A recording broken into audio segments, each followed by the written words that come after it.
totally booked. Rock and roll! Well, I think I'll leave you to your reading. Little Hand says it's time to rock and roll. Rock and roller! We are totally booked.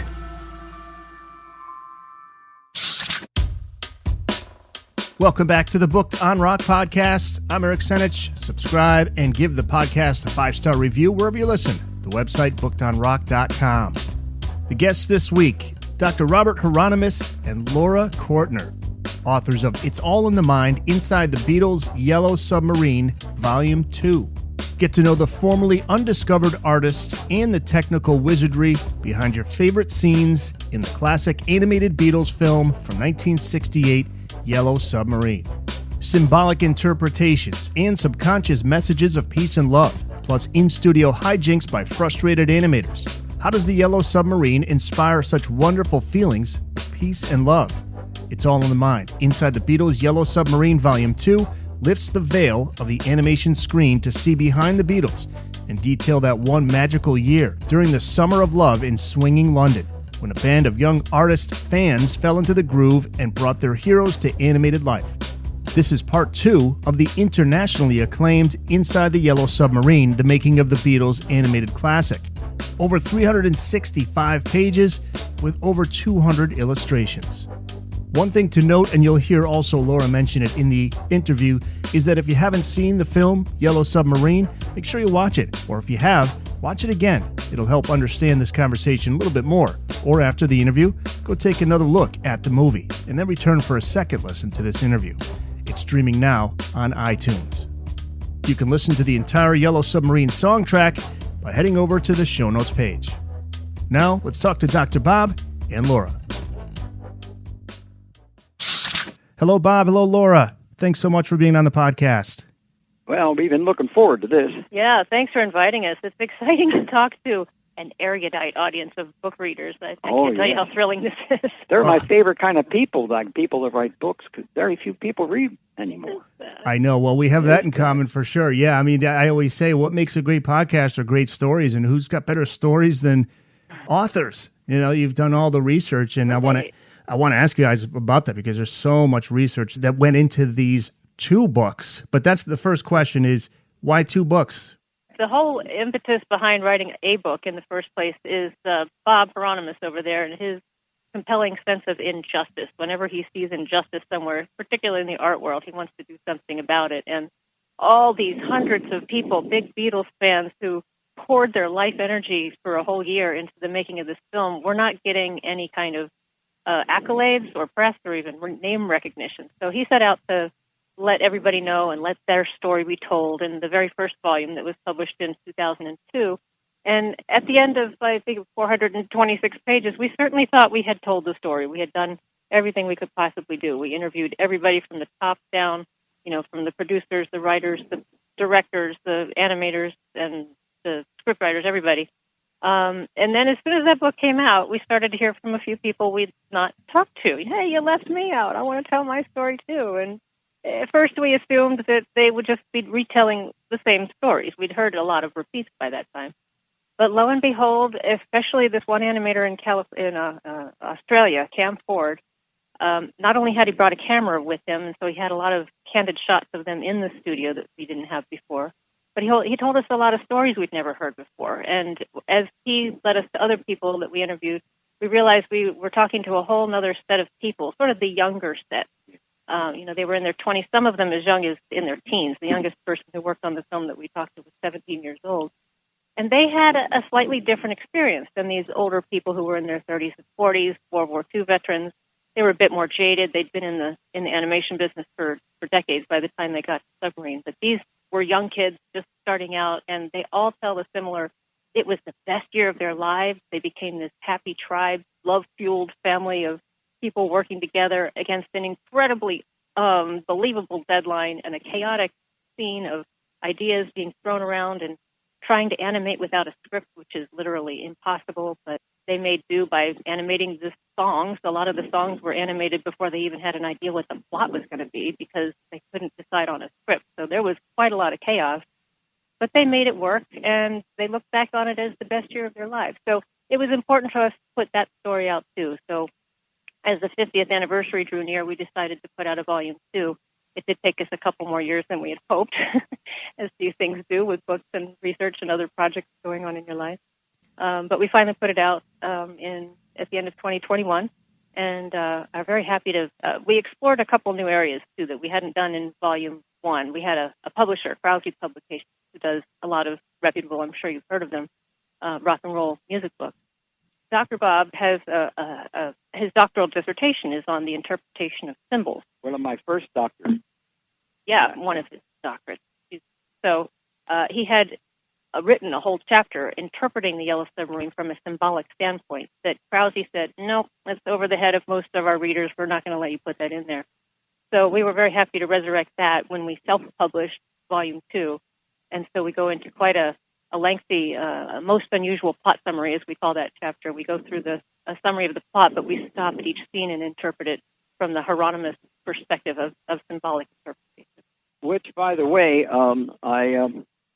it's kind of embarrassing to say this, but after putting so much emphasis on the symbols and the meaning, I was shocked, absolutely shocked, to find out from the actual people that did the job that they had no purpose whatsoever in that area. They did not get deeply involved the way I thought they might have. And so it was pretty shocking to me that I could see all of these symbols, and yet those symbols were not in any way related to what was going on. And that was one of the big problems I had, because I was interested in the meaning of the particular film. Because the first time I saw this film, I thought to myself, this is in November of 68, something like that. The first time I saw this film, I thought to myself, these Beatles are a genius. I gave them all the credit, only to find out later on that they did not earn that credit by a long shot.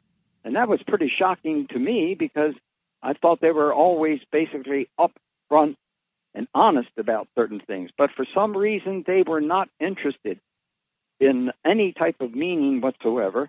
And that really was a big shock. But it was a good shock to get over, because then we entered into higher levels of consciousness. In the first volume, when we found out I learned that there really wasn't any meaning that they were putting into it. Then I wanted to find out more literally about what kind of people they were. And that took a long time, because we had to work with them, with the Beatles. I mean, not with the Beatles, of course, because that was one of the big shocks to me. The Beatles really paid very little attention to this particular work. And yet, over the years, it's become one of the most important songs they've ever done, because it's known worldwide. And as a matter of fact, everybody knows it, from India to Venezuela to Afghanistan, maybe even to Mars or some other state. Yeah. Place. Everybody knows this song. And that song tells the story of how to work together and how to elevate awareness by being not just kind and understanding to one another, but by taking chances and understanding the deeper meanings of these. So, from that perspective, I found out that I had no idea then if the Beatles, since I thought the Beatles knew everything in here, that I thought really that I was kind of embarrassed to find this and think this thing through, because I have a great deal of respect for these guys that I believe have made such a major contribution to bringing people together. And as corny as it sounds, that's the kind of thing that I think we need most of all and have always needed. And that's what I think they have been the best at, bringing people together. And that is the kind of thing that if we accomplish that, we can enter into higher states of awareness. And that's another reason why we focus so much on this film, because it does that. It's this message of love and hope with this beat that you can dance to. So it gets right into your brain like all the Beatles does. It sort of enters your DNA. I do like to tell the audience, if you haven't seen the film before or not recently, then go watch it. and then come back and finish listening to this interview. It makes a lot more sense after you've Right, absolutely. streaming on iTunes. Before we started recording, I was telling you, I said, I've seen the movie before, and I'm trying to get it on iTunes, and the thing won't, it's taking forever to Sometimes it download, takes and then a it's while to download, yeah. it's just a black screen. What's going on? You got to update the software. But I'm going to go back You know, and watch it again. But yeah, even if you're not a Beatles fan, it'll make you feel good. It inspires love and cooperation, and the colors and the harmonies all work together. They infiltrate your subconscious, and it's just like the Beatles music. It's timeless. And all these new generations are learning about Beatles music as they watch it. So much is talked about with the Beatles in terms of playing these songs backwards and the White Album and this dark fascination with Manson. And you've got this here, which is about love and people getting together. And that's what we need more so now than ever, I think. And Laura, when was the first time you saw the movie? I think I first saw it after I started working for Dr. Bob. That was a long time ago at this point. I knew about it, but it wasn't available in the 70s. It wasn't easy to see in the 80s. True. It didn't come out on video until 1987. That's probably when I saw it, actually. It had limited television run and hardly any theater play afterwards. So it kind of went into a sea of hope, so to speak. And the Beatles company, Apple, was not really interested in keeping it alive. It was, I give full credit to Dr. Bob for waking them up on that, because he was banging on their door over and over again. You've got to give credit to these artists. You've got to do something. And finally they gave him permission. I wouldn't say permission, but they told him they wouldn't get in his way to write a book. Other people had tried to write a book with official licensing permission. They wouldn't give us that, but they did say, we won't stop you. So that we consider that was blanket permission enough to go ahead with the publication of the first book. But yeah, that was, I caught the enthusiasm of Bob as he started to research who was involved in tracking each of the artists and the illustrators and the designer, and he befriended them. It took them a long time, to loosen up and tell him sorry about that. Maybe you can answer it for us. Maybe it's Ringo. Maybe it's Ringo. Doesn't Ringo include Yellow Submarine pretty much? He goes out and tours every year with the All-Star Band. I'm assuming that's just a given, right? That's always in the set list. That is a given, and it's very important piece of work for him. Yeah, it's a signature song. Yeah. Given him a career, I think he's quoted to say. Of course, he's treated differently in the film itself at first.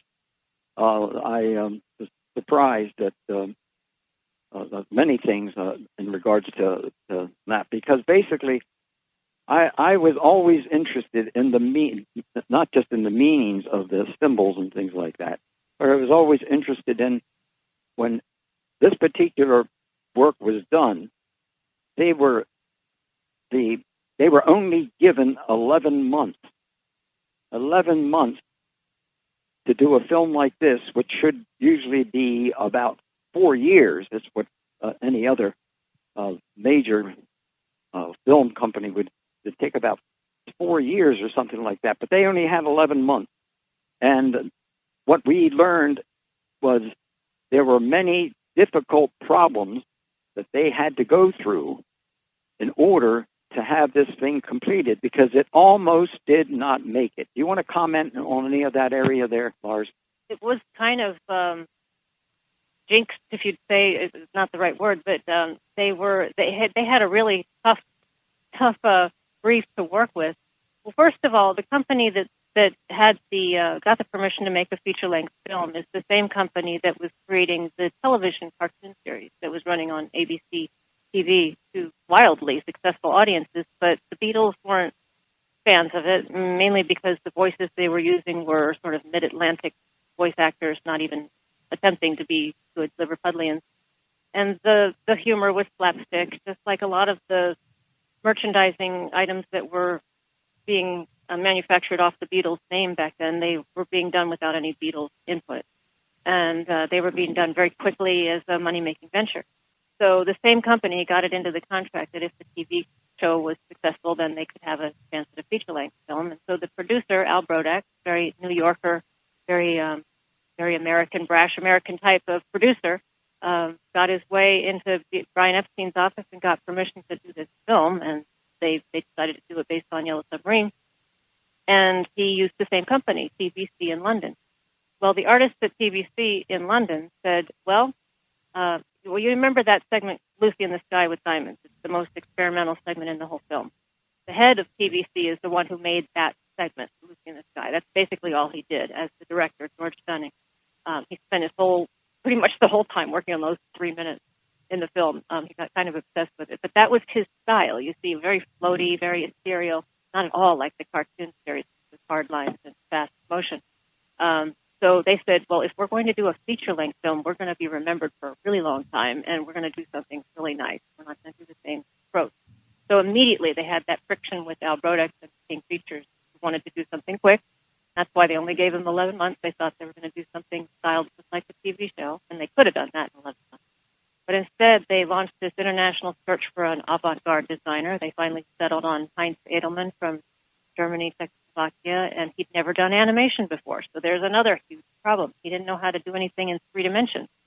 So his designs are beautiful, but they're very flat. So they developed an entire unit, a cleanup unit. Some people called it the Heinzizing unit, so that they would change the animators' sometimes jagged interpretation of his drawings and move them out. They all had a uniform look. They had dozens of people designing based on Heinz's designs. Heinz was he was very particular about his work. He designed every single character in the film, and there are hundreds of them.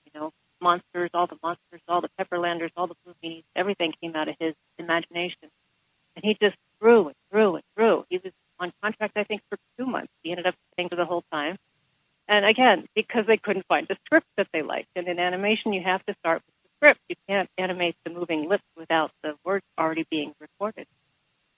So Al Brodex was turning in the wrong direction from the beginning to his stable of writers and coming up with this very Bronx, Brooklyn type of humor. And it was being rejected by the voice actors as well as the animators, one after another. Too candy floss, too silly, too whatever. And they went through script after script after script until they finally cobbled it together based on the contributions of the original writer, Lee Minoff. He came up with a number of the original designs. Eric Siegel, who was a professor of classics at Yale, went on to great fame later on by writing Love Story, the blockbuster bestseller. And Roger McGough, who was a Liverpudlian poet and a member of a skiffle band with Mike McCartney, Paul McCartney's brother, so he was in the circle of the Beatles. And he inserted all the Liverpudlian Beatles references and the jokes that made it more appealing to the Beatles as well as Beatles fans. And then the voice actors insisted, with Al Brodex telling them not to. You've got to make it more understandable for the American audience. He was so concerned that the people wouldn't be able to understand the Liverpudlian accent. But those voice actors, again, they put their foot down. They said, nope, we're going to do it in a good tribute to the Beatles. We're going to do our best to interpret them. And most people thought the voices were supplied by the Beatles. They did that good of a job. Yeah. And in fact, then the production company sort of hid their names. They were disinvited from the premiere. None of the voice actors were allowed to come. And as Bob discovered in his early days of researching the film, of course, there was no internet back then, and very little had been written about it, they just kind of let people assume that the Beatles had created the film. The headlines were, the Beatles have done it again. But when you think about it, they didn't have time. They were in India half the time this film was being made.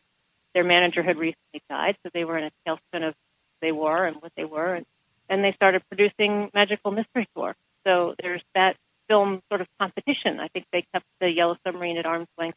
They were nervous about the production company doing another slapdash job, and all these reasons. They just weren't involved in the film. It wasn't something that they were required to do, other than a few minutes at the end, which some people really like. It's the best part. But the animators would say, that's one of the interesting things. That segment at the end of the film, the Beatles come on live for a minute or two and joke around a bit. If you remember, they're all wearing black shirts and they're against a black background. And that's because they had intended to run animation all over them and have it running in and out. And it was a flip around of what you see in the Eleanor Rigby sequence, which is live action that's been animated, as well as in the Lucy in the Sky sequence. They used Fred Astaire movies and they painted over them in an operation called rotoscoping. So at the end, they were going to do just the opposite. And it was a brilliant idea, but they ran out of time. They ran out of money. Yeah. And they had to make budget cuts decisions. Yeah. So now that was a real tragedy. That was a real tragedy, Yeah. because it would have been a much better film had they had the time and the money to do it. And I was always a little bit biased in thinking that the Beatles should have been closer to this film. They should have been a bigger help, in my opinion. Now, certainly all Beatleites will probably dislike that very much, but don't think that they were very generous from the standpoint of looking out for the guys that created the film. And this film, as I mentioned earlier, in my opinion, has kept the Beatles popular and will keep them popular forever. Certainly in merchandising. Yes, in certainly merchandising. made a lot of money in merchandising. Those voice actors, Paul Angelus was Ringo, John Clive, Dick Emery, right? Who are the voice actors in this film? I can get them all off the top of my head. John Clive did John Lennon, and he tells a touching story about his daughter growing up, just assumed that he was John Lennon. And she was just a little girl when John Lennon was shot. He called him in New York. Oh, no, Daddy, I thought you were dead. Let's see. Jeff Hughes did the voice of Paul McCartney. And he went on to great fame doing acting in a lot of British television shows, Coronation Street, keeping up appearances. And he's a very large man. And he plays these slovenly characters. It's just funny. If you watch them on TV today, you can hear Paul McCartney's voice coming out of this very un-Paul McCartney-looking person. Paul Angelus, as you said, did the voice of Ringo, and then he took over the voice of George because they had a young non-actor doing the voice of George by the name of Peter Batten. They found him in a pub one day. Somebody overheard him talking and said, that's the voice of George. Let's get him. They hired him to do the voice, not knowing that he was AWOL from the Army at the time. So midway through the recording sessions, the military police came and arrested him and took him away. Challenge number 29, right? So talented voice actor took over. The one who does Ringo does a lot of the voice of George, as well as the Chief Blue Meanie. He does several voices. And then some of the better-known comic actors, and Emery did the voice of the Boob, and Percival did the voice of the old Fred, the captain. That's pretty well-known British actor. The animators will tell you that if the Beatles had been more involved, they could never have done it on time, because that would have really slowed them down. That's true. Getting them in to record the voices would have just taken a long time to get on the schedule, and probably creative differences and opinions. They loved it after it came out. They have all spoken very highly of it. Okay, I was wondering about that too. Yeah, so they all liked it. Even as it was being made, they would go to the rushes, the in between, just to check in every once in a while, and they could see already that it was going in a direction that they liked. There's a funny anecdote though. When you're watching an animation rushes, you'll see what's finished, and then suddenly you'll go to a black and white line drawing of parts that have not been finished, but you can at least follow along with the line drawing. And John Lennon turned to the producer and says, "Where's the effing color?" And he explained to him, "This is just a sequence that hasn't been finished yet." John stormed out. He didn't want to watch that anymore. He got very impatient. Very impatient fellow there. But he stayed for the drinks afterwards. Of course. Ended up under a table with Ian Cowan. Ian Cowan is the fellow you see, if you remember, in the Sea of Time. As they go through the Sea of Time, afterwards there's this man in a bubble holding a stopwatch, wearing a bowler hat. It floats by them in repetition. It's kind of a creepy-looking guy. But he was one of the animators on the film, actually dressed like that. He had a Victorian flair. Well, a lot of people in the 60s picked up old restoration, styles in their clothing. And he and John Lennon really hit it off. He had an excellent sense of humor. So they were underneath that table drinking wine and trading silly poems, writing poetry to each other. Another very funny anecdote. The Booked on Rock podcast will return after this. If you're a publisher or author of a book on rock and you want to be on the Booked on Rock podcast, contact us through our website, bookedonrock.com, or send an email to the Booked on Rock podcast @gmail.com. What is Yellow Submarine about? Or I guess we can get into more of the specifics. But what's the synopsis of Yellow Submarine? I take it from a symbolic view that we are one people on one planet, and we need to work together to bring our world together. That's my perspective of it. Yeah, and if you want to get into the literal, we do point out that it follows the hero's journey, the Joseph Campbell monomyth, psychologist monomyth, and I think that's thanks to Eric Siegel, who was a professor of classics. So it's a story that's it's become a classic, just like other stories in our modern-day genre, like Lord of the Rings, Wizard of Oz. They all follow that pattern of a hero leaving home, going on a journey, going to a foreign place, and then coming back with some kind of wisdom or a gift and sharing that with their homeland. So that's what happens with the Yellow Submarine. It opens in a utopian setting called Pepperland, where people are all in a park, just listening to music of Sgt. Pepper's band, and butterflies and love is all flowing. Then they're attacked by a neighboring community called Blue Meanies, who can't stand the sound of music. So then, as they're being attacked, the Lord Mayor sends old Fred, the captain, off in the Yellow Submarine to find help. So he ends up in Liverpool, and he corrals the four Beatles as his heroes, and they go through a series of seas to get back to Liverpool. They're not really sure how to launch that submarine, and they sort of wander their way back through the Sea of Time, the Sea of Science, the Sea of Cold, which ends up taking them to the Sea of Green, which relates to the song, and then they end up in Pepperland. And then the most important part is here that they've vanquished the Blue Meanies not by killing them. They transform the enemy into friends through this magical blend of love and music and a bit of magic. So that's, I think, a key element to us is the fact that the enemies are not killed. They're transformed into friends. Very end of the movie, the little nowhere man that they pick up along the way recites this cute little poem to the chief Blue Meanie, and he starts sprouting flowers all over his body and remembers all of a sudden that he's related to the bluebird of happiness, and he transforms. Flowers grow up and up and up, and then it turns into that wonderful closing song of It's All Too Much by George Harrison. That's an interesting tale of its own in terms of how it was animated. So then the live Beatles come on and give you the little messages that they came back, and I think the closing message comes from John Lennon, who says you still have to be cautious because around us there's newer and bluer meanies still in existence, and we have to all go out singing. So they do all together now again. Flash it in all the different languages. That's one of my favorite parts right there. But that reminds me of on the anthology, George Harrison says, the Blue Meanies, they're even more in control now than they were back then. They've just taken over the music industry, and you just have to be on guard all the time. Remember that we're all together now, and every one of us has all we need, and our friends are all aboard. I think that's what Bob was referring to earlier. People all over the world know that refrain. They may not think as deeply about it as we do as what it means, but we all live in a yellow submarine.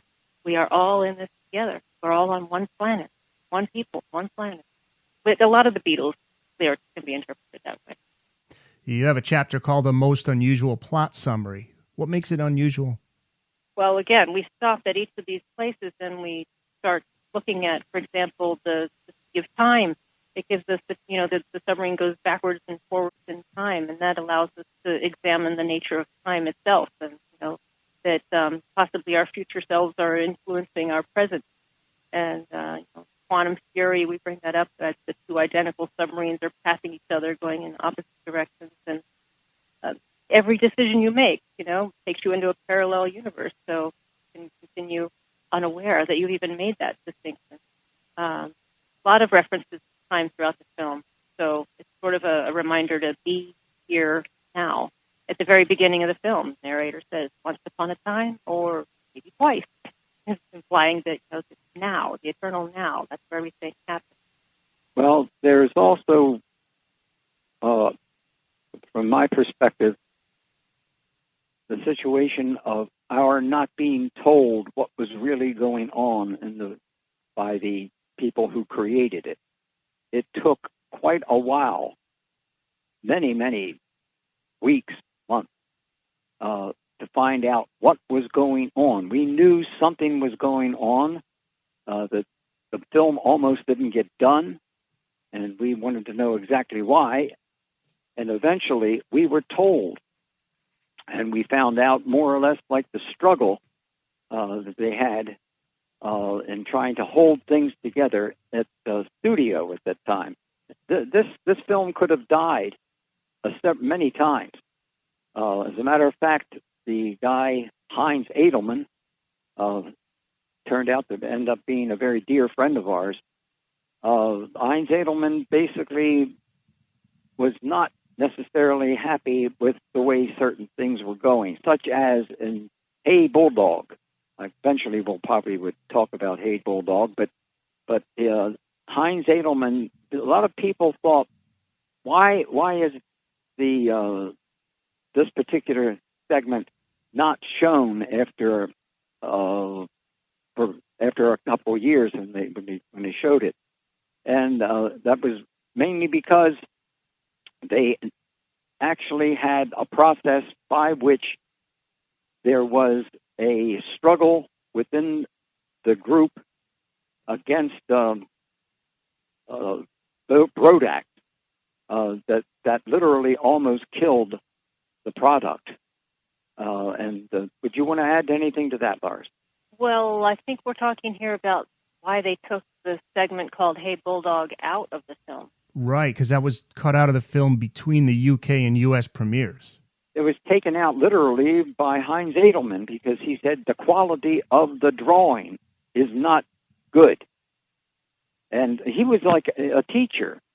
He would actually at night, he would go in and overnight and check all of the artwork that was being done, and if there were problems with it, he would correct it.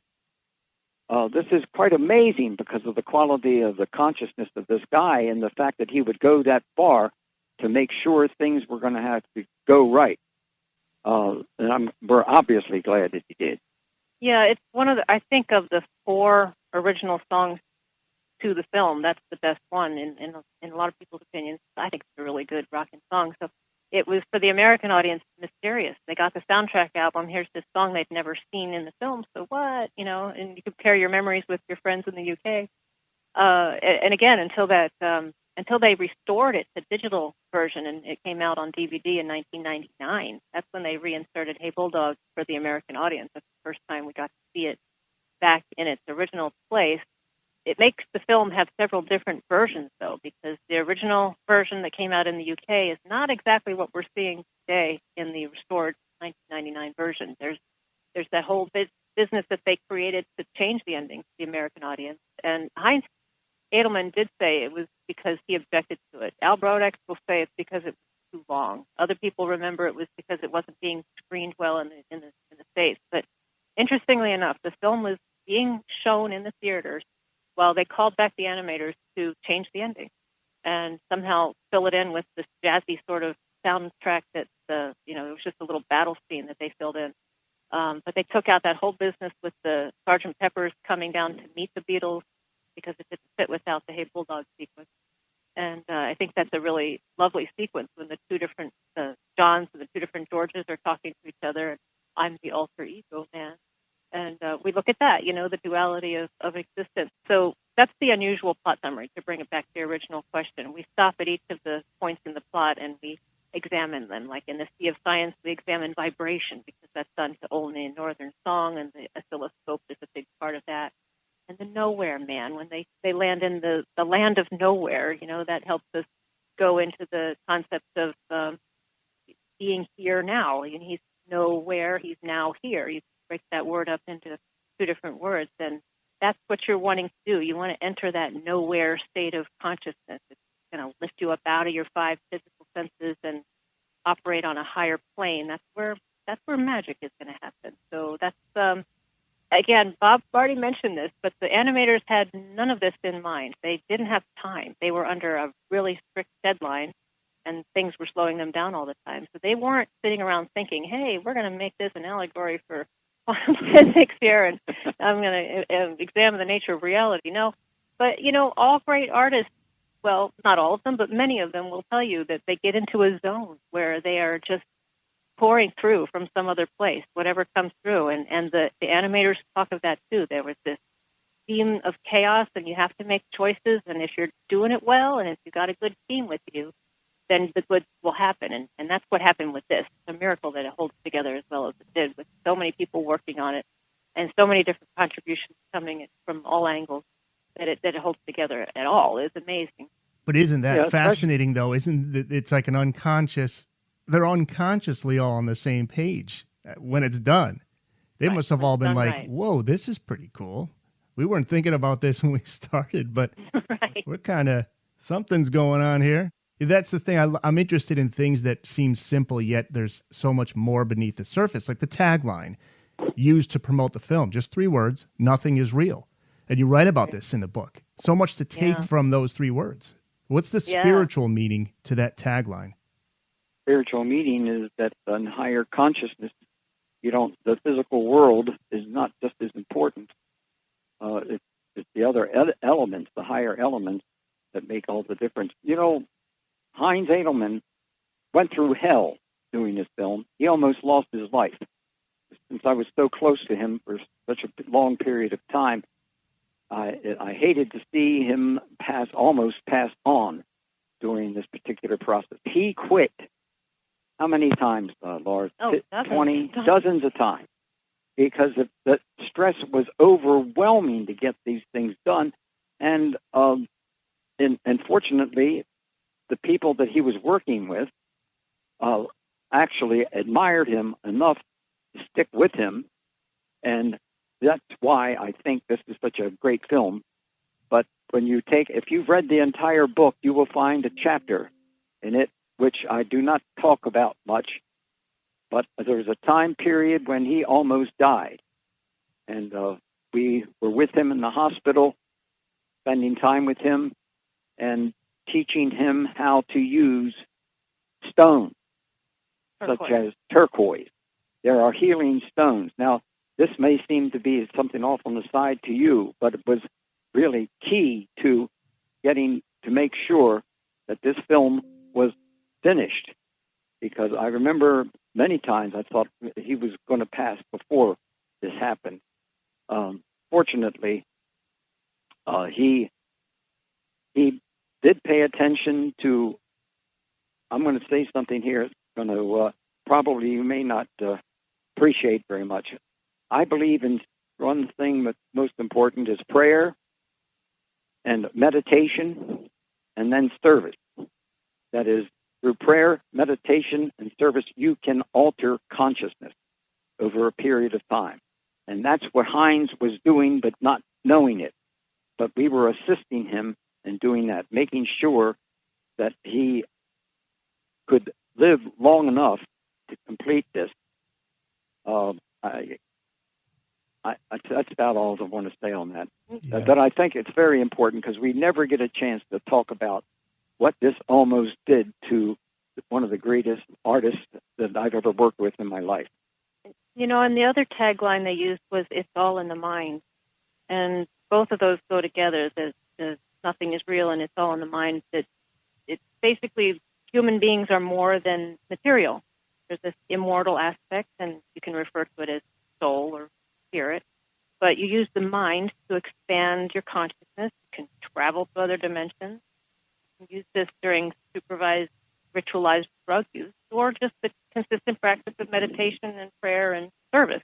It's a mantra that Dr. Bob goes around saying, because you do that for free.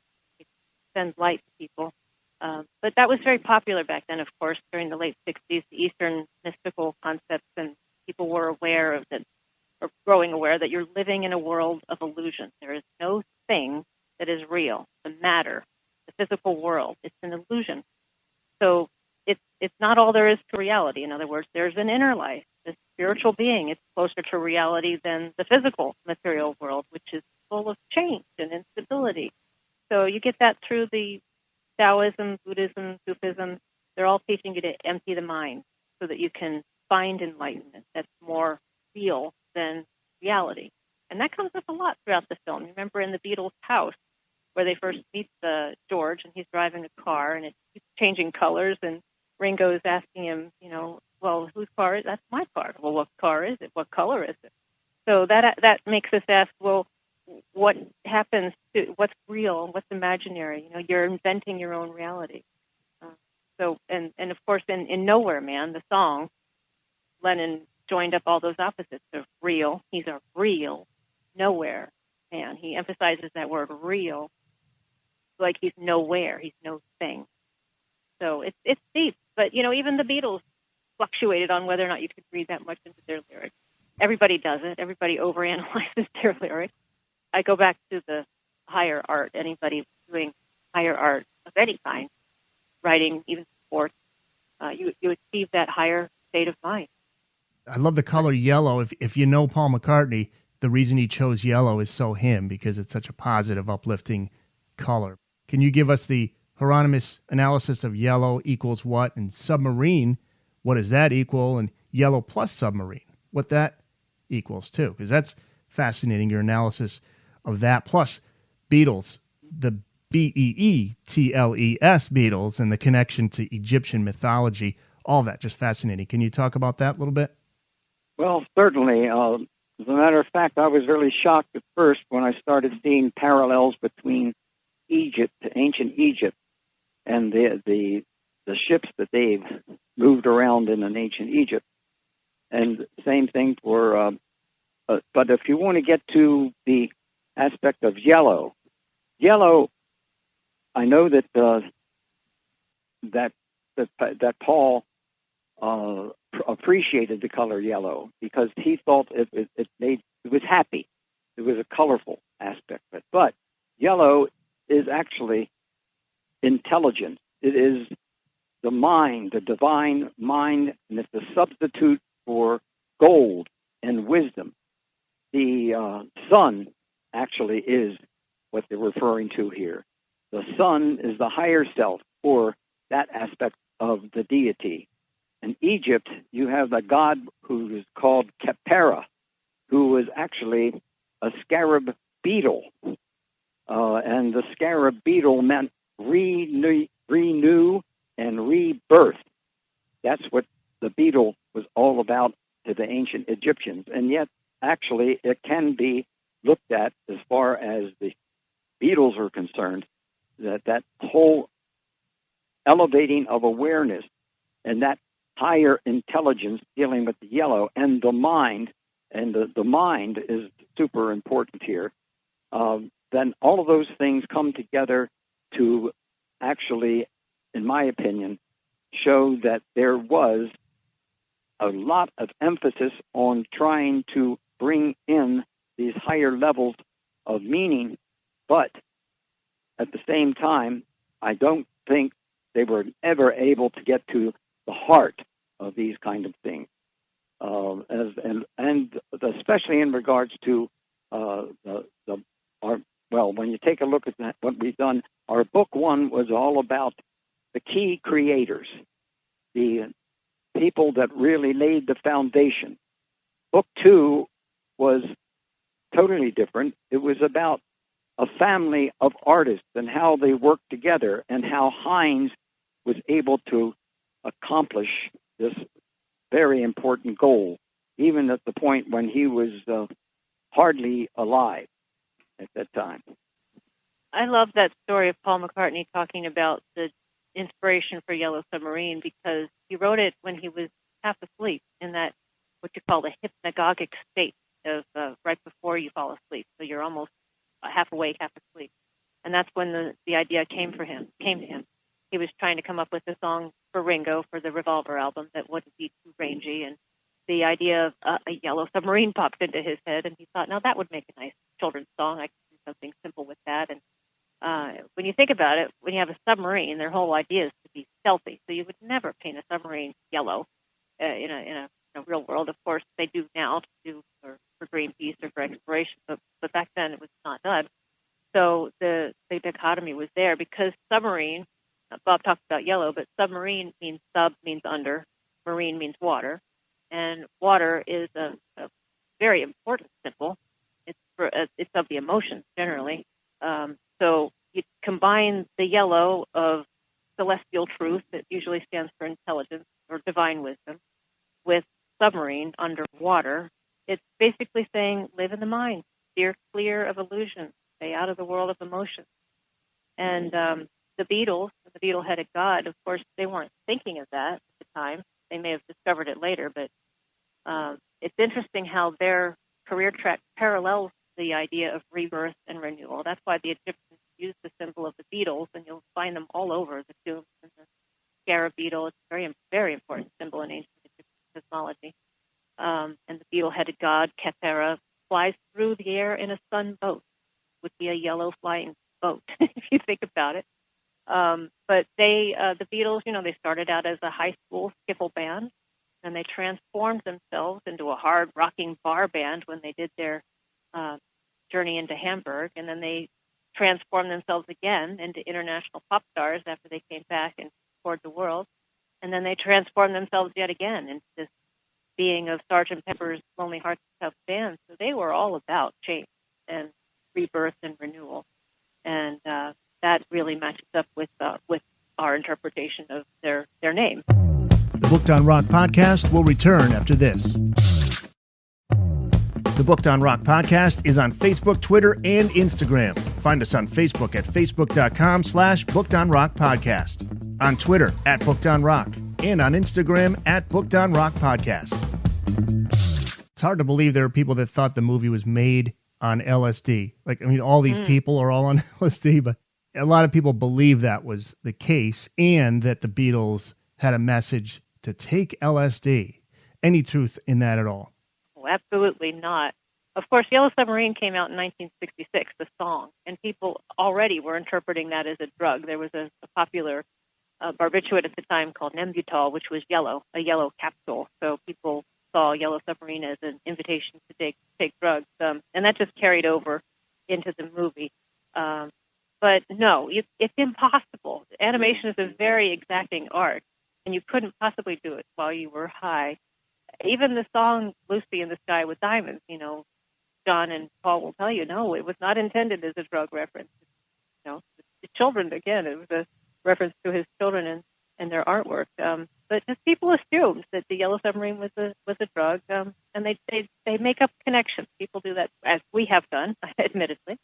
They did bring in art students towards the end of the production of the film, do overnight shifts. They would bust them in hundreds at a time, do night shifts, and there would be lingering smells of pot that they would notice in the morning.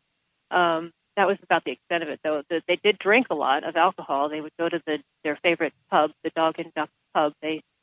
When they were looking for somebody, they'd call down to the pub to find them. So that was fueled by a lot of alcohol. Heinz Edelman, who designed all the characters, had never taken a drug in his life. He was a very working class kind of artist.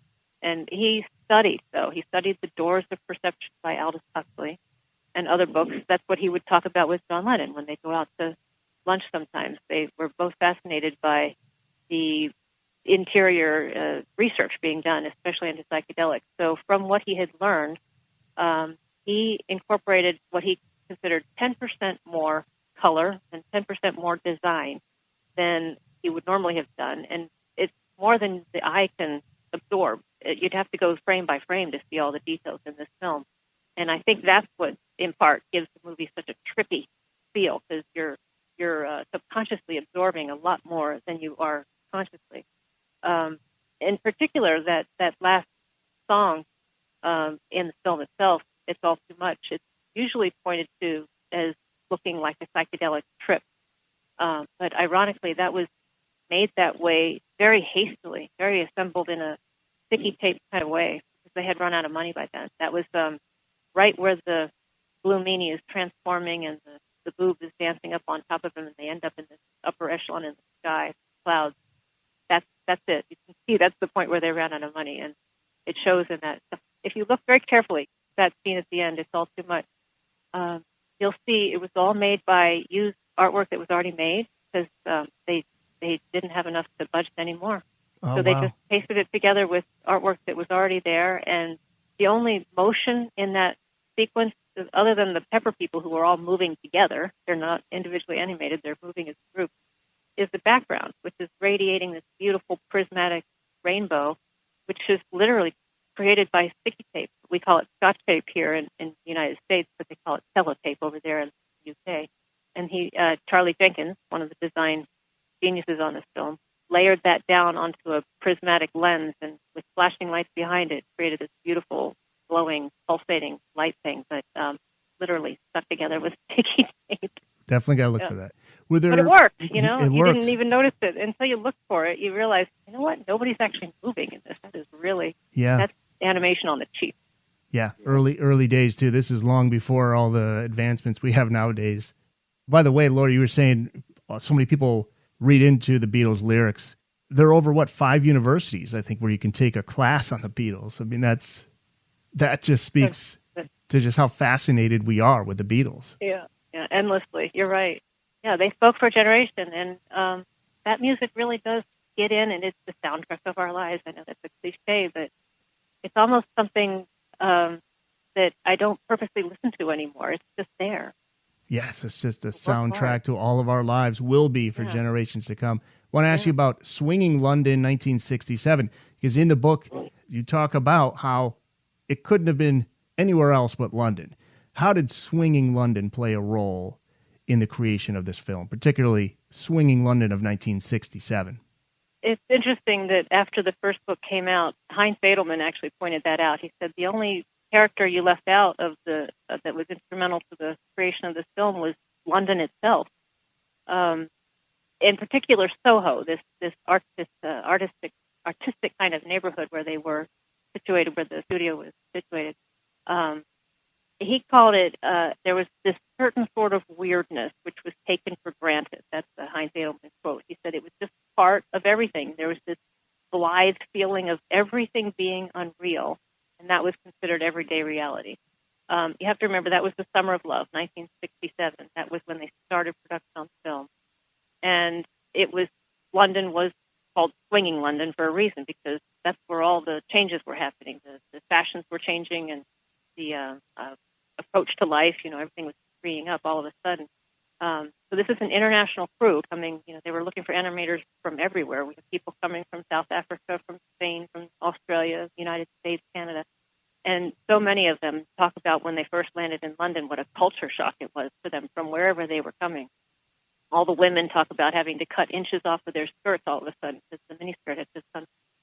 And the men looking around and seeing that they're the only ones still clean-shaven, so they started to grow a beard. And, just being mesmerized by the flashing lights and lovely color everywhere. But Soho was this very odd neighborhood, still is, but back then it was the home of the animation industry. A lot of film editing studios were down there. But it was also the home of the pornography industry, and a lot of strip clubs and bars and sleazy places were down there. So they had a lot of eccentric buskers who were attracted to this neighborhood. So they would be walking to lunch, and they'd pass a man dressed up in an old Edwardian wig and pushing a baby carriage and tap dancing and singing "When I'm 64," and that was normal. They had a lot of people like that. We have pictures of some of them in our book. There was one famous fellow they called Rosie because he had a water tap glued to his forehead, and he wore roses behind his ears, and he would dance down the middle of the street singing show tunes. And Heinz remembered him vividly going to lunch with the Beatles one day, and he knew the Beatles. Heinz was aware that he was saying hello, and they were saying hello back, and the strip club barkers were saying hello, and everybody was just, hey, how you doing? We later discovered this fellow, Rosie. I can't remember his name now, but we've got it in this book. There's the film they do when they're singing Hey Jude. They did on the David Frost show, and they're surrounded by a whole lot of fans. They'd never be able to do that today, right? But they were pressed up against the Beatles, and there he is. He comes in at the end, and he steals the show, and I think he kind of annoyed Mccartney. If you look at it carefully, at the end of the Hey Jude on that book, you can find it on YouTube. There's this weird old guy with glasses prancing around, stealing the camera. That's Rosie, the one that Heinz remembered seeing dancing down the street. So there were all these eccentrics, and in fact, Paul McCartney was coming down there a lot at the same time. He was the one most invested in the film Magical Mystery Tour, and their editing studio was just down the block from where they were making Submarine. And he was very close to all of these people that were he liked a lot of them, and put them in the film.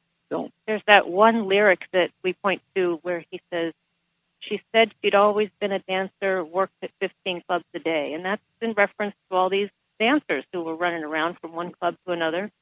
The animators remember working across the street from one of the strip clubs, and they would look out the window and wave to them, trying to get them to drop their clothing. And when they waved back, the animators got up to a lot of hijinks to keep themselves busy. That was but anyway, there was this younger set of animators that we featured in Volume 2. They were all big fans of the Beatles, and they became this happy tribe. They declared it as the best year of their lives, and part of it was being there in Soho, on Soho Park, and they would create these elaborate darts and floating things that they would float across the park that were, like a bit of balsa wood on the bottom, and then you put a cotton ball and mentholated spirits and some a dry cleaning bag on top, so it would float like a parachute across. See if they could get it all the way across the park until it caught fire and crashed down to the floor, into the ground, and a ball of flames. And they did all kinds of very creative things that I found incredibly funny. As they were waiting for a script, basically, you've got a lot of creative people all bottled up. You're bound to get some, they'd have to blow off steam somehow, and they did it in some incredibly creative ways. We're talking with Laura Cortner and Dr. Bob Hieronimus. 54 summers ago, if my math is correct, the film Yellow Submarine was released in theaters in the UK and then in November in the US. And Laura and Dr. Bob are the authors of two amazing books on the film. The two of them, by the way, you can get on your website, yellowsubmarinebook.com. It's All in the Mind, Inside the Beatles Yellow Submarine Volume 2 is out, and then Volume 1, Inside the Yellow Submarine, The Making of the Beatles Animated Classic. What kind of lasting impact on society has Yellow Submarine had? Could you talk about it influencing the peace movement and maybe even Woodstock? That was something we discovered for Volume 2, and in particular, there was a church movement called Yellow Submarine Churches in the United States. That was part of the peace movement. A lot of the radical protesters against Vietnam were clergy, especially out there in Berkeley and California. And they decided to reform the churches so that they would bring it back to what was more closely aligned with Jesus' message of service to the poor. And they often served drug addicts, and draft dodgers. And they created services that were more appealing to the younger set, like they would do communion with beer and pretzels instead of water and wafers, or wine and wafers, rather. So there were probably 100 Yellow Submarine churches at its highlight, and they were specifically designed to protest against the regulations of the church. They eventually ran afoul with the church funding, and they were turned into mostly drug addiction places and food pantries and whatnot. But the peace movement, especially in 66, 67, was the anti-Vietnam War protest, of course. They had decided to become more playful. They were trying to take back the narrative from the media. And at these peace movements, they would suddenly break out into refrains of Yellow Submarine. It happened spontaneously for the most part. We quoted some of the students at a protest at Berkeley again, where they were protesting against their school and the ROTC involvement in their school. And they had started singing the day before, and then they came out with these little masks. This was long before the movie came out, with Yellow Submarine. Somebody had designed a submarine, and they adopted it as their peace banner. They would sing it at the March on the Pentagon, a very famous protest, as they were putting the flowers into the bayonets of the soldiers. People created floats, 6-foot-long floats of a yellow submarine. This would be, again, a different version designed by some artists that they used in the protests. And they would sing as the Navy would march by, y'all lit the yellow submarine. The Woodstock connection is a theory we came up with because the film came out in the United States in November of 68, and then in about May, there was this protest in California for our People's Park, and that's where they were calling the police the Blue Meanies. And then the following year, there was this Woodstock Festival. So they're in the rolling hills of upstate New York. Looks a lot like Pepperland there.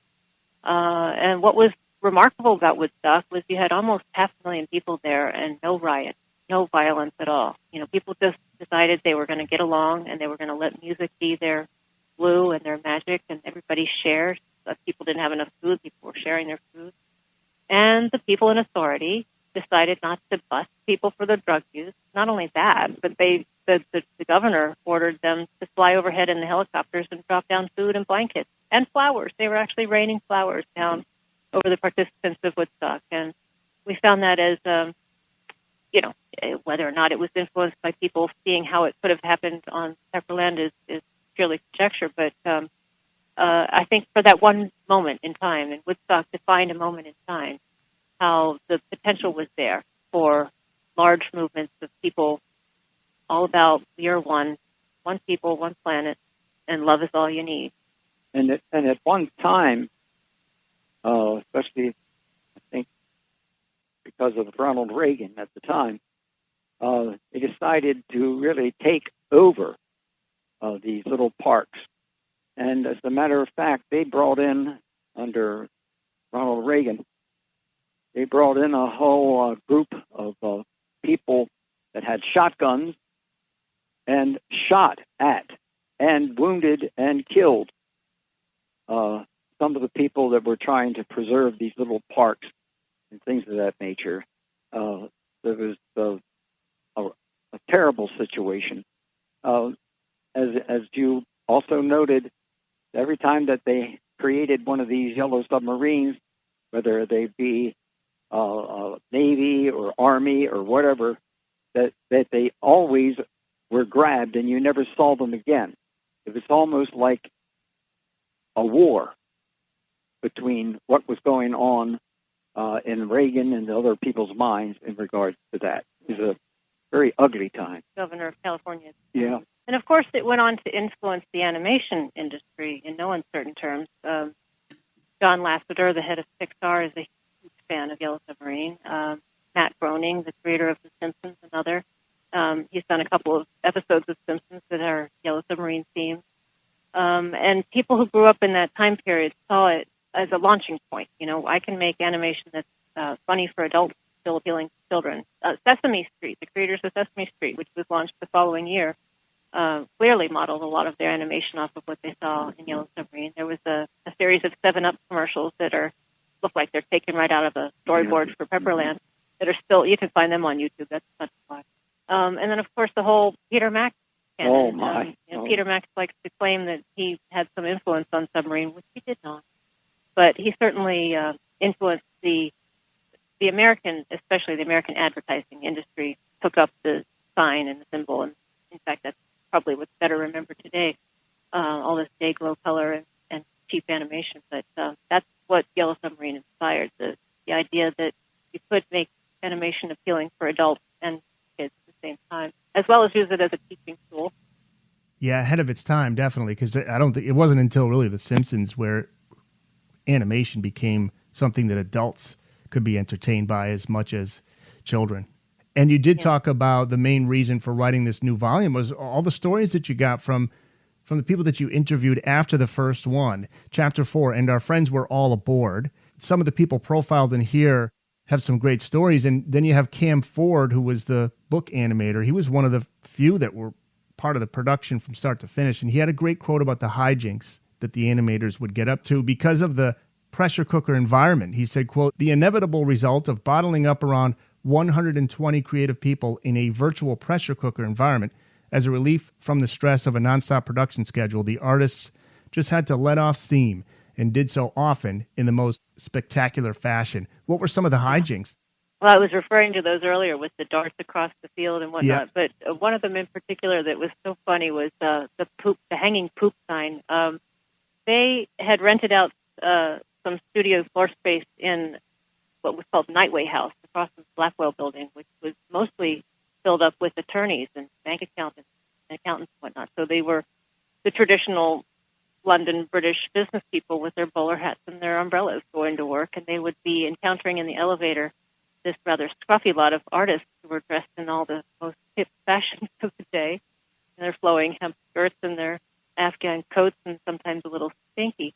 So apparently one of the attorneys made a snide remark to one of the animators in the elevator one day, and she was rather incensed by that. So they created this very large, glittery sign that said "Poop," P-O-O-P. You know, not too offensive, but still gets the message across. And they hung it on a string or something, and they lowered it down outside their window so that it was hanging outside the window of these attorneys as they were having their very serious meeting, until one of them stormed up the stairs, up the elevator, and barged in and said, their production manager was giving them all heck for it. "This is not funny." And everybody in the studio, of course, thought it was very funny, and they fell about all laughing hysterically. would have contests about how far they could fly their kites up a window well raft that they had. So they strung together paper cups on these long flies of toilet paper. The whole roll of toilet paper, it would be up in the air. And somebody across the street thought somebody was signaling for help. So they called the police. Again, police come running up, trying to find who's being held prisoner on the 7th floor. But by then, they had let the thing go, so they didn't admit to being the ones who were calling for help. They would pitch pennies across to the other roofs nearby that had chimney pots. They were trying to hit the chimney pot. And so one day, an old man came out on the roof. They all saw him. He's looking around, and he did this double take like in a cartoon. All of a sudden, he saw all this money lying around. He started picking up all this money furiously, and he'd come up there every once in a while looking for more money, pennies from heaven. Yeah, that's great. And it's amazing, 120 artists, 120. Were they all working together in one building? Did they work separately? They had both. They had one huge room where a lot of them were housed that you can see in the book and in some of the documentaries that are made. They were all housed together in this big building that I was describing, but some of them were still at the original TBC headquarters, which was too small for them, why they rented out the space over on Dean Street. And then other units in other parts of the city and in other parts of the world, actually, were farmed out, different parts of the movie. So like the first 7 minutes or so at the very beginning was made in California because they needed some help, so they sent it out to Dwayne Crowther and Ron Campbell, who worked on that without being in touch with anybody else on the film. So they were doing little bits of the film in different parts of the building, in different parts of the world in the city, not knowing what was going to happen, how it was going to fit in, how it was going to be fit together. So it was a very chaotic way to approach it. Usually you have a very strict storyboard that comes first, with how it's going to, with the camera angle needs to come in here and it needs to pull back here and where the dialogue's going to fit. And they started out that way, but by the time they were really going to steam, they went without storyboard. They went straight from idea, sketch to animation. So the key animators had a lot of fun. They were given a lot of latitude by the directors, fortunately. And some of these people profiled in that chapter were able to insert their own creative juices. So, for example, towards the end of the movie, as Pepperland's coming back to life thanks to the Beatles music, there's a pan across them as they come back to life. The color comes back, and somebody's wearing a tie with a lady on it, and all of a sudden the lady on the tie also becomes alive again, and she animates a little bumpy bump.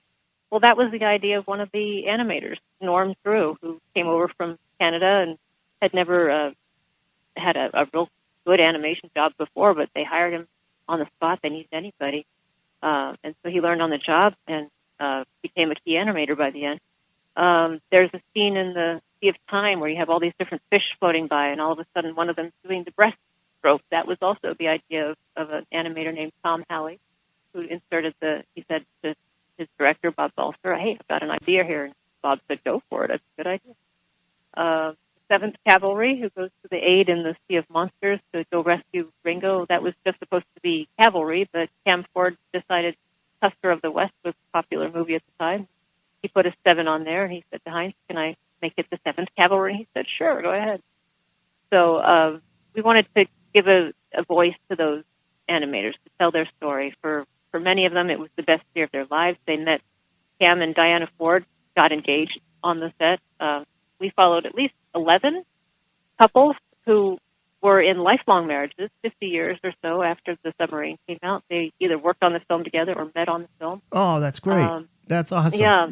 It had a reputation, thanks to Al Brodak's telling it his way, of a lot of illegitimate babies, and there were a few, and a lot of drugs, whatever, but that's just not true. It was a lot of hard work and a lot of camaraderie and a lot of love. I mean, they poured their love into the film, and I think the film loved them back. It loves you back. It's the film that loves you back. Yeah. Hey, that's a good quote. The Booked on Rock podcast will return after this.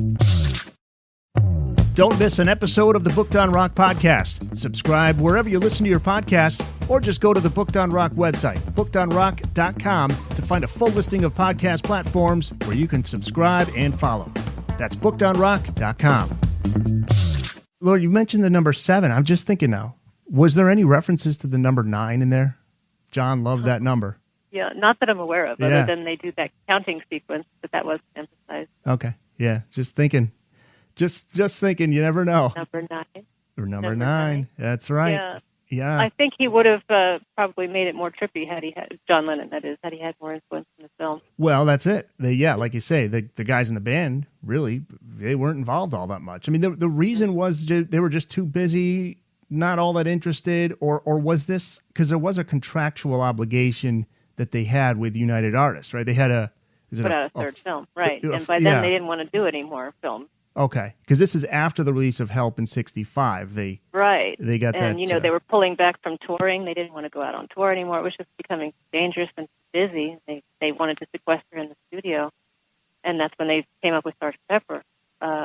You can look at it from a lot of different perspectives. They were too busy. They were not interested. It's both. They saw it as an easy out for that contractual obligation to have somebody else make that third film for them. And then there's the historians who will tell you that it didn't actually work for the contractual obligations, since they didn't show up very much in that film. They're only there for a few minutes. But Let It Be also was a United Artists film, and according to the fellow at United Artists that we interviewed, Bruce Marco, he said that they did accept Yellow Submarine as the third film. Okay. And Let It Be was probably a handshake deal, because of whatever, there wasn't enough Beatles in the Yellow Submarine that they got Let It Be, but that was a separate deal altogether. I'm sure, there would have been documentation of some kind of a lawsuit if they didn't. Yeah. You'd be surprised how little documentation there is. Yeah. Okay. Yeah. So you're right. Maybe, but it sounds. That's why we had to create the documentation. There's nobody working in that area, because they didn't have necessarily the interest in going that deep, and they didn't want to necessarily hassle any of the Beatles, or from that perspective, there was always a lot of talk about that. Yeah. I was going to mention one other thing about all those people working together, Laura, like you're talking about from different locations. This is way before Zoom and emailing. So that makes it even more impressive. We have musicians now that are recording complete albums from all different locations, especially during COVID. And all hand drawn. I think it's 250,000 drawings that had to pass through that cleanup committee, and no computers at all. Everything was hand drawn and then given to the trace and paint department, where they would put the paint on the back of the cell, and then it would have to wait for I don't know how long, 20 minutes or more, for it to dry. Nobody could touch it. So it was very time-consuming process. Yeah. Every cell of the film, every second is hand drawn. There's hundreds of thousands of drawings. And that it was done by all these different people. And then the Lucy in the Sky sequence was approached in a whole different way. They were rotoscoping, which is tracing over live action. So they took these old dance movies of Busby Berkeley and Ruby Keeler and Fred Astaire and Ginger Rogers dancing, and traced over them. So you put light underneath the film and trace over it. And then you animate that, put that together onto a film, and you color over it. So with the Lucy sequence, they just said, free reign, do whatever you want, smear paint all over it. And the women, mostly in the trace and paint department, said, that's kind of awful, because they're used to staying in the lines. That's the only way you can do it. But they were given this strange instruction. You could be eating a piece of cheese, Diana Ford said, and have grease and oil all over your fingers, and just rub that all over the cell, and let the colors go outside the lines. And by gosh, it worked really well. Yeah. That's eyeball candy, as one reviewer called it. It's the most memorable sequence. We were talking to a fellow the other day who's trying to track down all the actual film sequences that are used in that film, and he wants to do a side-by-side comparison, which I think would look really cool. Oh, that would be. But, that leads to my next question, which was that 10 years ago, there was talk of a Robert Zemeckis Disney remake of Yellow Submarine and 3D version, and he would have had access to all of the advancements in technology to make it happen, but it never did. What happened? What became of that? That was 2009, and I note that was the year that Heinz Edelman died. I don't think they would have had the gumption to do something with him. Yeah, he certainly would have disagreed. As you know, the Blue Meanies are wearing Mickey Mouse ears, and that was on purpose. There was a lot of anti-Disney sentiment at the time amongst the animators. for various reasons. But in any case, Disney was one of the people behind this film. Robert Zemeckis, a very famous director. He's done some wonderful work. An incredible movie called Who Framed Roger Rabbit, which also makes live animation with live action with animation. Forrest Gump. He's done a lot of really good films. So, but this was not to be. The 3D animation was already getting some criticism amongst fans for looking dead and sort of creepy. The eyes don't really match up. And our animators told us, animators of Yellow Submarine rather, that what's missing from 3D animation motion capture, okay, it might get the motion perfect and exact and the atmosphere right, but the emotion is not there. And they describe it as animators are all frustrated actors, and they pour themselves into those animations of the faces in particular, and that's really what's missing. Fan reaction against this movie as soon as the news started to leak was really against it. Most people were horrified that he was trying to do it. And then when they started releasing some of the concept artwork, you could see that it was really going into a dark design look, like a horror film, actually. I think it would have been a really big mistake and sort of a lasting effect on the original in terms of memory of the idea. So, at most people were curious at how it would look with 3D motion capture, and at best, that's what people could say, but I'll see how that might be interesting. But, maybe they should make a sequel, not a remake. Why don't they try something new? That would have been a really better idea. Yeah. So ultimately, it was his other film, Mars Needs Moms, that made the Yellow Submarine 3D project disappear, because that was one of the biggest flops in movie history. It just didn't do well, and it ended up closing the Disney Image Movers studio. So he shopped it around to a couple other studios, but he just couldn't get it to go. So I think it's finally deep six. If he ever goes back to it, as I say, I think he should try to do a sequel instead of a remake. There's all kinds of stories you could tell as further adventures of the submarine in Pepperland. That would be cool. R.I.P. Yeah, R.I.P. to that idea. You discovered some of the illustrations that they were going to use, which really were horrific. They were you have them in the book. You can find them on a Lost Wiki page, and some of the test animation is clever, and it's cute, but it's also kind of scary. So glad they didn't go forward. I want to ask you about the kidnapping of the film. What's this story? What happened there? Because you get into that in Volume 2. Well, it was took us a long time to get to finding out all about that. And I think Laura probably could do the best job on that, because it infuriates me at the time. It does. I mean, okay. Thinking back over this has been a major part of our life in doing this. And the fact is, of course, when you know all of the people that were doing it, but when we started to find out, we knew something was going on that was very difficult for the artists to be able to accomplish things. And that's when finally they let us know what really happened, or what was going on in this film, that they were so concerned about it. Take over from there. Well, the famous British Reserve, everybody was giving us the best face when we interviewed them about how the film was made. We weren't really, we were just picking up on undertones of animosity, but for the most part, everybody was telling us the glossy story, nice. But Dr. Bob made a couple of research trips over to London and met them in person at various reunions. In fact, he and his wife hosted a 30th anniversary party for the Yellow Submarine. That was in 1998. Right, 1998. Again, after bugging Apple to please do something to honor these artists, they didn't. So they rented out a So BBC. we put down a couple $100,000. Well, wasn't that much, but it was a lot.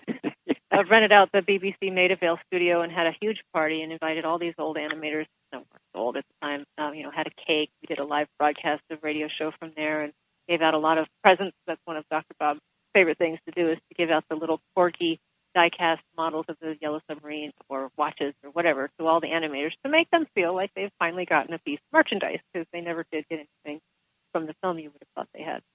Anyway, back to the kidnapping of the film. So in one of those research trips, as Pop says, after a couple of bottles of wine, they finally did start to open up about this story that we thought we'd heard the making of the film until we heard about this. Holy cow.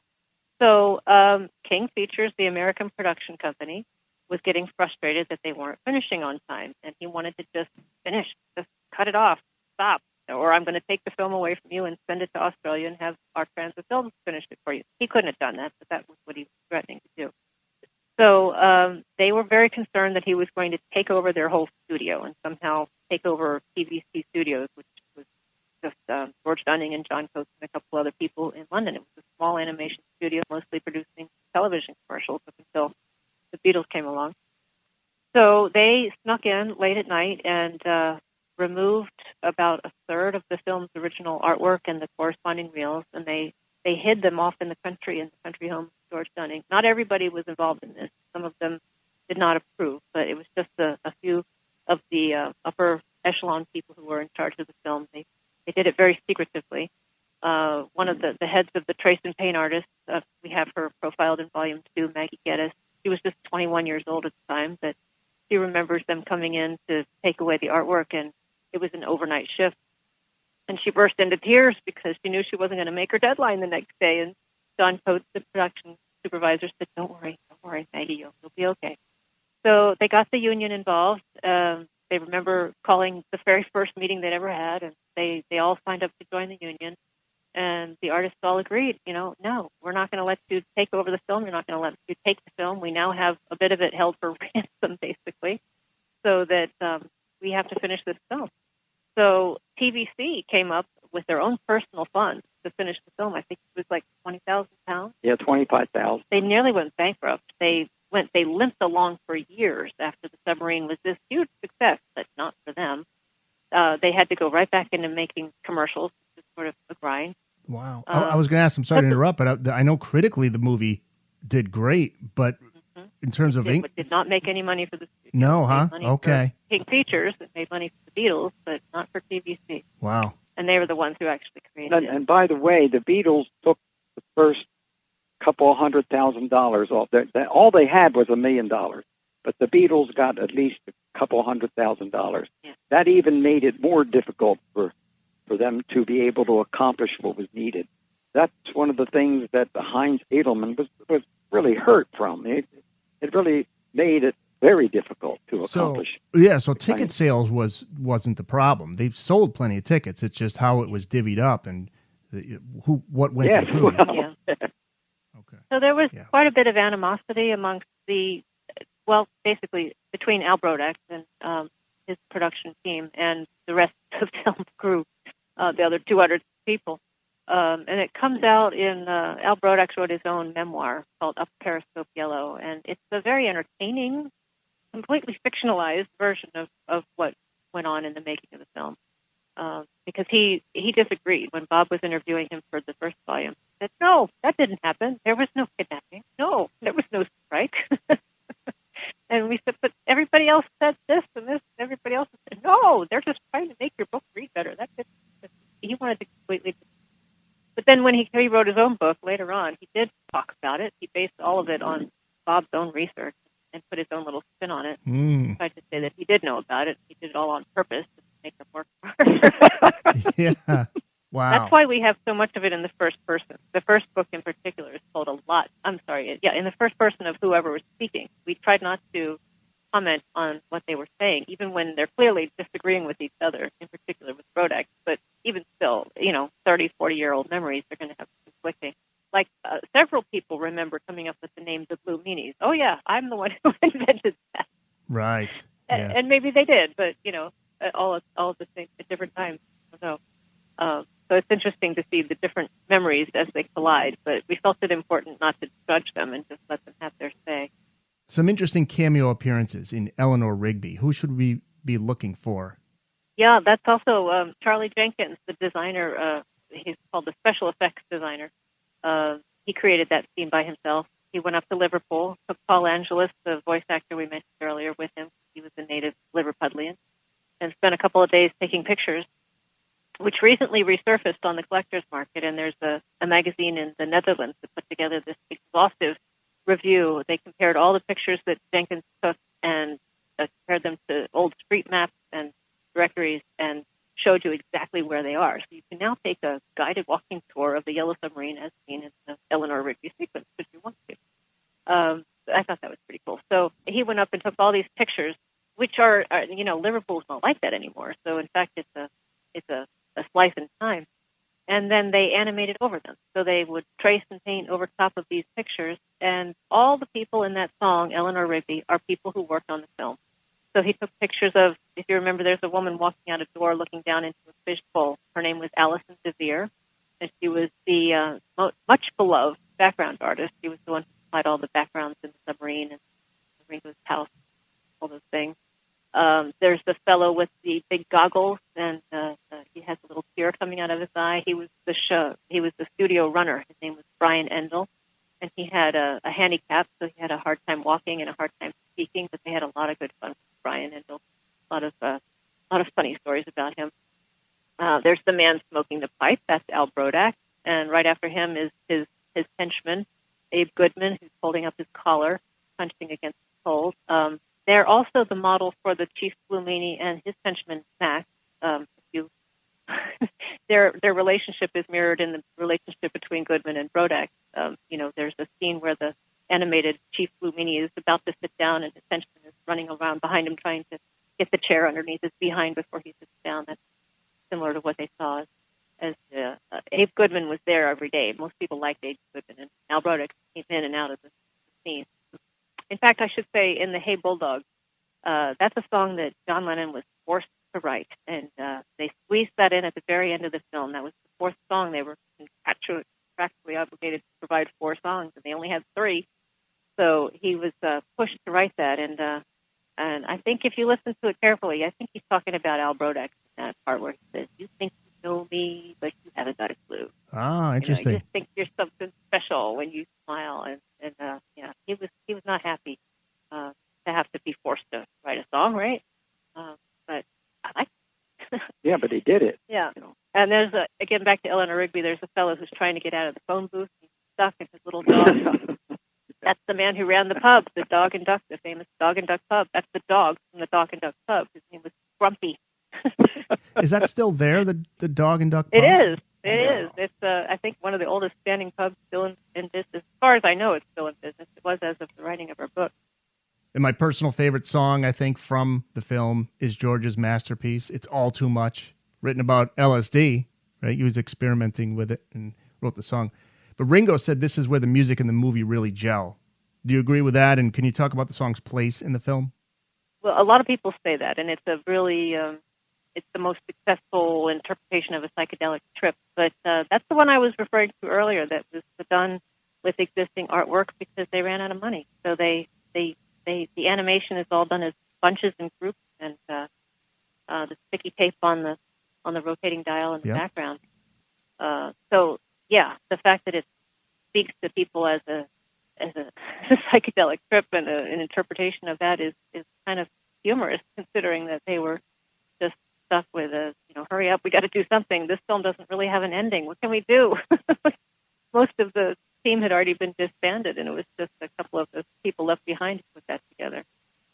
Interesting. Yeah, it comes at the very end of the film. Yeah, and like Ringo says, that's where the music and the movie gel, which is cool because, like you say, it was pieced together. It wasn't something that was really thought out, but there you have it. It celebrates the whole concept of love, and that's where all the meanies have become friends, and they're all dancing together at the end.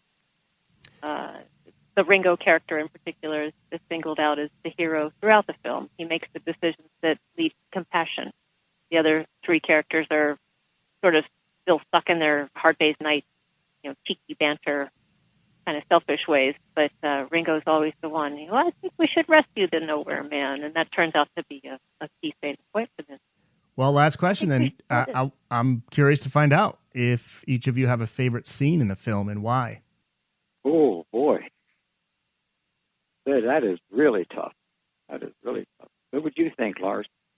I'm partial to the end. I really like that very plain animated scene when they say all together now we have to go out of the movie singing, and they decided to show, I think it's 15 different languages. That's right. I love that song. Yeah, I understand. I think that's a powerful mantra. And when you break down the lyrics, again, I don't think they meant to do this, but there's Cohen in that. You chop the wood, sail the ship, carry the wood.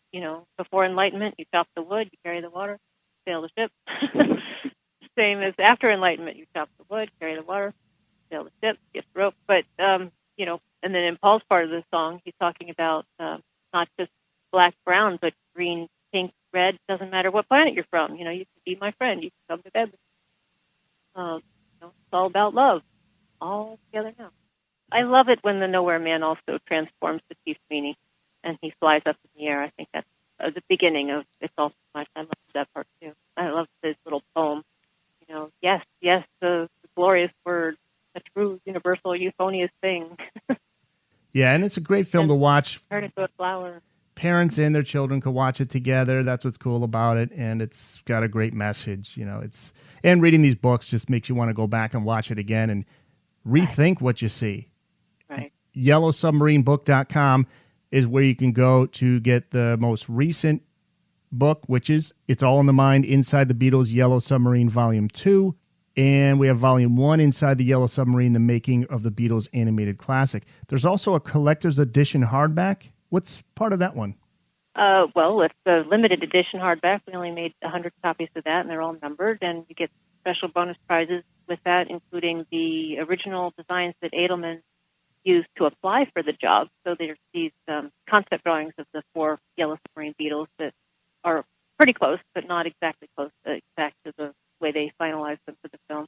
And that's a real collector's item. But we also give bonus prizes away to anybody who buys a book from our website. The book is available on Amazon, Barnes & Noble, and in fact, it's distributed by Ingram so that anybody anywhere in the world can go to their bookstore or their library and ask for it, and they can get it for you. So it might be a little bit cheaper that way, especially with international postage. But at YellowSubmarineBook.com, it's the only place you're going to get a personalized autograph and a chance to win some special bonus prizes. We have, thanks to Dr. Bob's collective nature, quite a lot of memorabilia that he's giving away in addition to for sales of the book. Action figures and dolls, plush toys, lunchboxes, car picks. I mean, it goes, as you know, Beatles memorabilia. It's just about anything you can think of. They've made it. Dr. Bob Hieronimus, Laura Cortner, thank you so much for being on the podcast. Okay. Yep. Thank you for all this time. All together now. All together now. Au revoir. As always, thank you for listening. I'm Eric Senich. Join me again next time for another brand new episode of Booked on Rock. That's it. It's in the books.